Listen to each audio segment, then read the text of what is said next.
You're watching KRQE News 13 on Fox, New Mexico.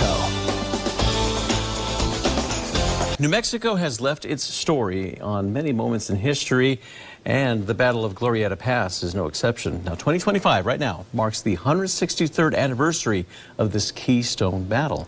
Here to tell us more about the conflict itself and its significance is former Civil War battlefield tour guide and celebrity historian Raffi, Andonian. There you go. Here I am. Raffi, you know, we learn so much when we have you in studio with us. So right now, talking about this, you know, most people don't conventionally and ideally think of New Mexico when it comes to Civil War, but we were a key spot in all that, right?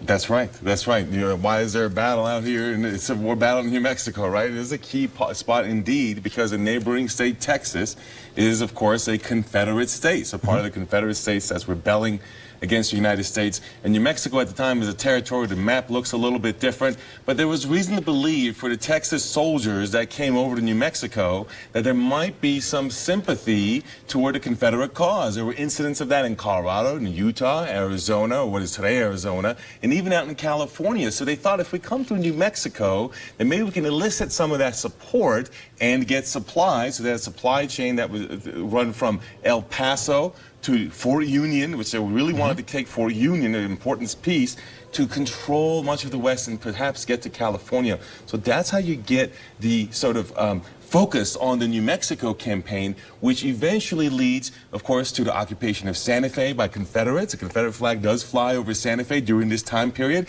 and eventually the Battle of Glorieta Pass on the 26th, the 27th, and 28th of March. So today would be the third day of the battle. 163 years later, here we are in the anniversary.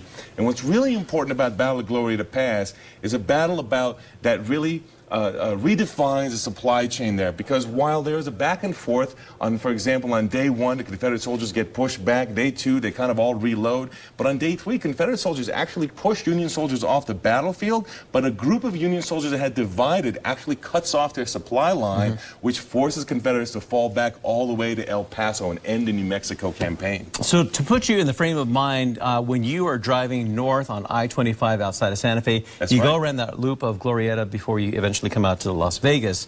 I mean, this is where, you know, it's not too far off where the interstate is right now. The Santa Fe Trail, really, yeah, it's along the Santa Fe Trail. So there's multiple pieces of history there. Of course, there's Pecos National Park and the Pecos Pueblo there. So there's all kinds of things that all coincide with the Civil War battlefield here. Now, of course, the very significant battle, because of what I just described, is known as the Gettysburg of the West. So that's why I brought the pen here that's in front of me. That is a pen made from the witness tree. That is a tree that was there at the Battle of Gettysburg in the East Coast near Abraham Lincoln when he delivered the Gettysburg Address. Well, the Gettysburg wasn't just in the East. It's known as the Gettysburg of the West, right here in New Mexico at Glorieta Pass. And there's a few reasons for that, because after that, the Southwest was occupied, was maintained by the Union. No longer were there Confederate forces that were able to come back, and that had a few different important outcomes, including the fact that the Confederates never took hold of some of the gold they had their eyes on in Colorado and California, which Lincoln saw as the lifeblood, the financial lifeblood for credit